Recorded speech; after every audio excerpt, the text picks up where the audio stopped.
This is what you'd have needed if you were planning on watching China's 8th National Day Parade back in 1956. In fact, that was the only year in which Beijing's famous fall weather failed to produce clear blue skies. And that's ever more unlikely these days, with Beijing's Weather Modification Office using ever more sophisticated climate control. In fact, this year they're guaranteeing there'll be sunny weather. So, no need for this.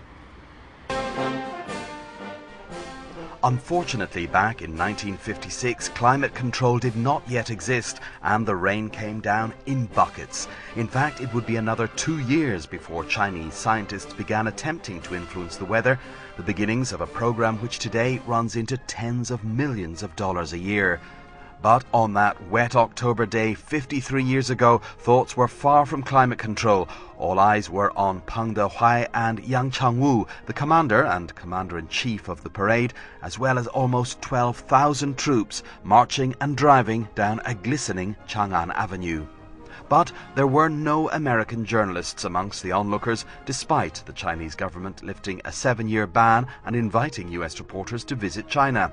The offer, which came just 3 years after the two countries had been fighting each other in Korea, was rebuffed, and the US continued its ban on any Americans visiting the People's Republic. As usual, the parade showed off the latest military hardware. Some of the first Chinese-made tanks took part, along with rocket launchers and other missiles.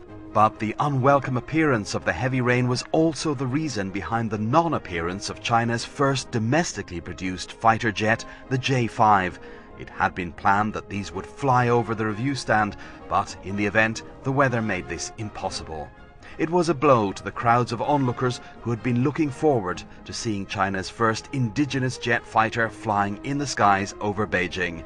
And the debut of the new fighter would have to wait until the sunnier skies of 1957.